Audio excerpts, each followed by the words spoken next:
Drugi javni poziv za podnošenje predloga projekata za nabavku opreme i uvođenje usluga za preduzetnike, mikro i mala preduzeća otvoren je do 10. novembra. On će pružiti podršku malom biznisu i unapređenju konkurentnosti lokalne privrede u vrednosti od 2,5 miliona evra.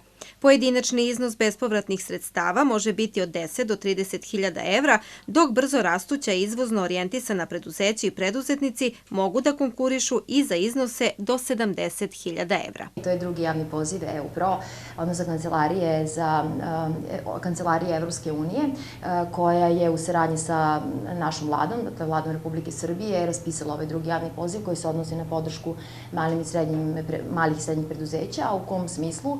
U smislu dodele sredstava, to su tako reći grantovi, za nabavljanje opreme za njihovo poslovanje, uvođenje nekih usluga koje se odnose na sertifikaciju, resertifikaciju, softverska rešenja i tome slično. I ta podrška sastoji, odnosno namenjena je malim i srednjim preduzećima koje su registrovana od 2014. do 2018. godine.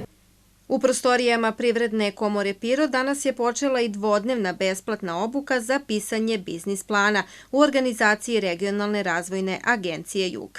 Obuci je prisustvovalo 15 preduzetnika.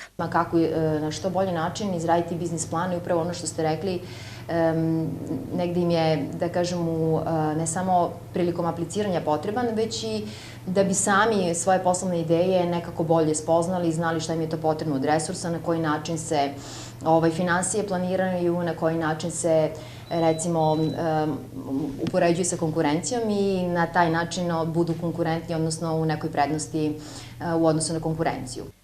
Nakon završene obuke, polaznici će dobiti sertifikate koji su priznati prilikom konkurisanja za programe podrške preduzetnicima na javnim pozivima koje raspisuju relevantne resorne institucije i ministarstva.